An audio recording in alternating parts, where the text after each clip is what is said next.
Welcome to Truth by Billie Beene, a flash update.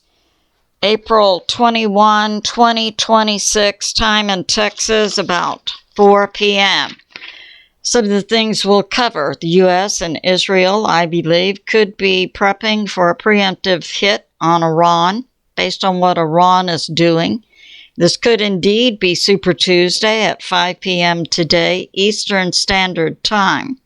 President Trump, a little while ago, has canceled the trip for the U.S. team to Pakistan, and it appears to me that we have Iran, Russia, and China now threatening world economy. So let's get started.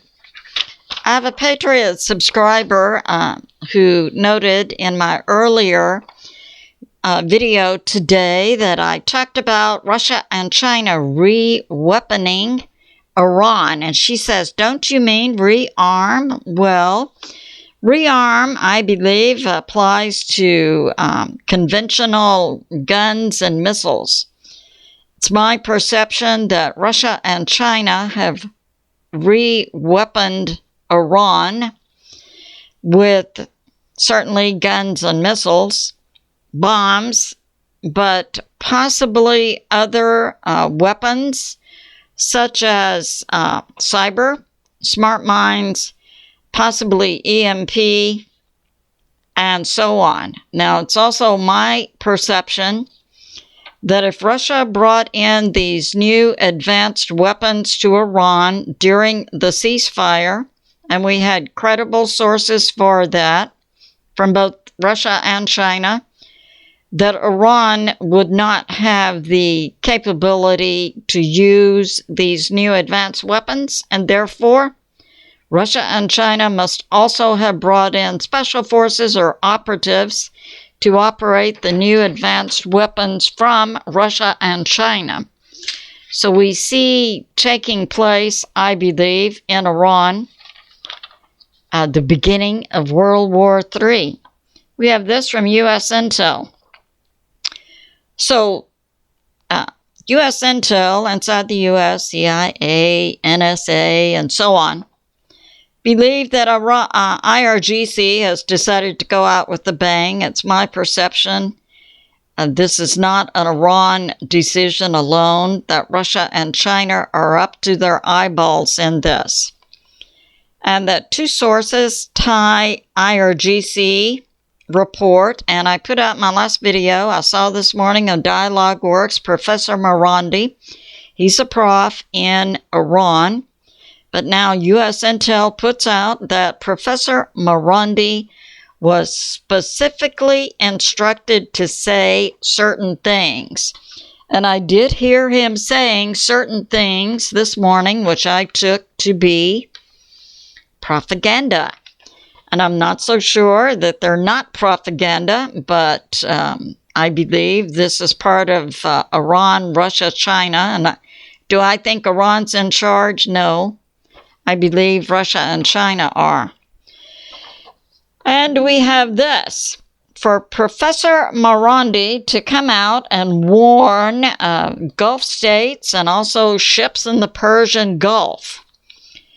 And specifically, he was told to say, according to U.S. Intel, that people should leave UAE, Qatar, Bahrain, Saudi Arabia, Kuwait, and that ships in the Persian Gulf should prep to leave evac from their ships if the U.S. and Israel hit Iran again.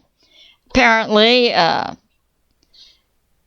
Iran, Russia, and China are putting this out as a trigger, which I also am not buying.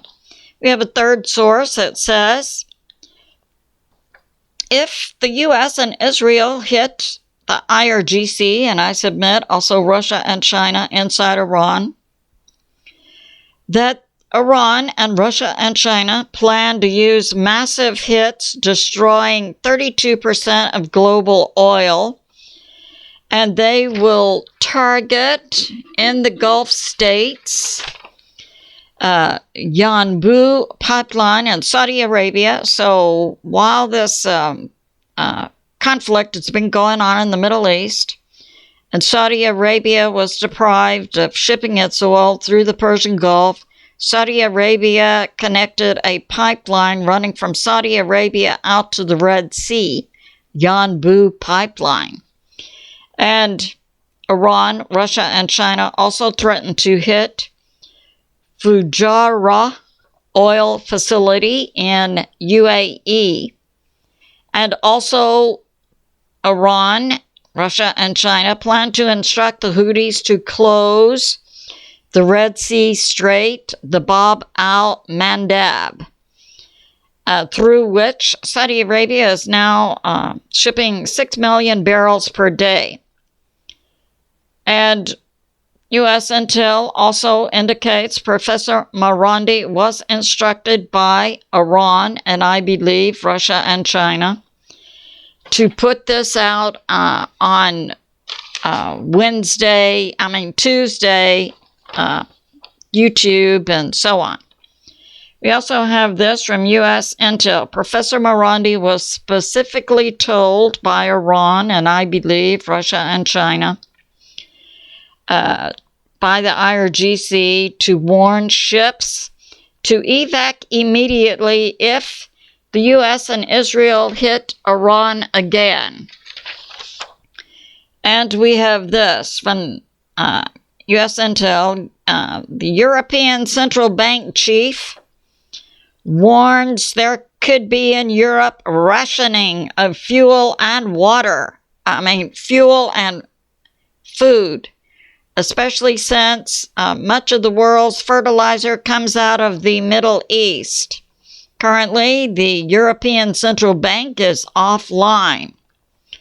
And we have this from the UAE that's hard hit in terms of cash and requires from the US dollar swap, or UAE indicates they'll have to start using different currencies other than the US dollar.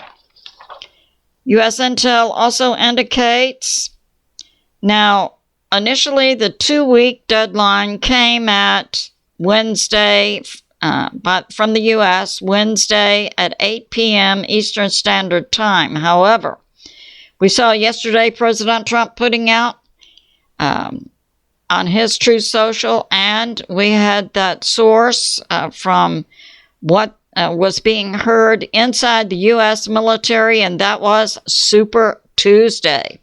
And that President Trump said the ceasefire would end at 5 p.m. Eastern Standard Time today, Tuesday. And we have this. We have, so as of 4 o'clock today, Eastern Standard Time, we had the U.S. Canceling trips for President Trump's team to go to the Pakistan talks, including Vice President J.D. Vance, Steve Witkoff, and Jared Kushner. Their trip has been canceled. And about the same time, Iran today at 4 p.m. Eastern Standard Time, which would have been in Texas about 3 p.m., Iran officially cancels talks. And Iran's Foreign Minister Araghchi says that the U.S. blockade, especially the U.S. military taking the TUES, is the reason Iran is not going to the talks in Pakistan. Well, I got this to say to Iran. What about over the weekend, IRGC firing on 3 vessels in the Strait of Hormuz? That looks to me also like an act of war, and it definitely looks like Iran has broken the ceasefire negotiated between the U.S. and Iran about 2 weeks ago, because one of the stipulations by the U.S. was that Iran would open the Strait of Hormuz, which Iran has failed to do, and now they're firing on ships. This is, in my perception, all on Iran, the IRGC, all through the ceasefire, not meeting what was agreed for Iran to do, and that was to open the Strait of Hormuz. While we have seen the U.S. maintaining the ceasefire, and now the U.S. says it's going to end either tomorrow night at 8 p.m. Eastern Standard Time or today at 5 p.m. Eastern Standard Time. We see things also going on in the U.S., also associated with the deep state. We saw recently Kash Patel, head of the FBI, come out and say arrests are going to start soon, associated with Russiagate and also associated with the coup we saw in the U.S. presidential election of 2020. And then immediately, we see the mainstream media, deep state, coming out on in Atlantic and then reported on mainstream media that Kash Patel has a drinking problem and he often doesn't show up for work at the FBI. Now, Kash Patel is going to sue the Atlantic for $250 million. I submit this. The reason these attacks on Kash Patel are coming out is because the FBI and Kash Patel said they're coming after the deep state. So that's going on. We have this from Afterburn today. Indonesia will not sign an agreement allowing the U.S. to use its airspace because Indonesia is afraid that if it allows the U.S. to use its airspace, this will lead to a regional targeting of Indonesia. And who would that be by? That would be by China. So what do we see going on? We see, it looks like in a few minutes or a few hours, we could definitely see World War III kick off. And while we have U.S. intel putting out what the IRGC, I submit this is Iran, Russia, and China, telling its operatives, including Professor Morandi, to go out and make these public statements. I submit this, that while U.S. intel may not be able to determine exactly who is making these statements and what kind of re-weaponization went on in Iran by Russia and China, but it's my belief that God, President Trump, and the U.S. military absolutely know what is going on in Iran and what type of new advanced weapons Russia and China have brought in. And I believe the U.S. military is fully capable of neutralizing these new advanced weapons. So it's good to be in prayer for America, President Trump, the U.S. military, and world peace. I love you, and I'll see you soon.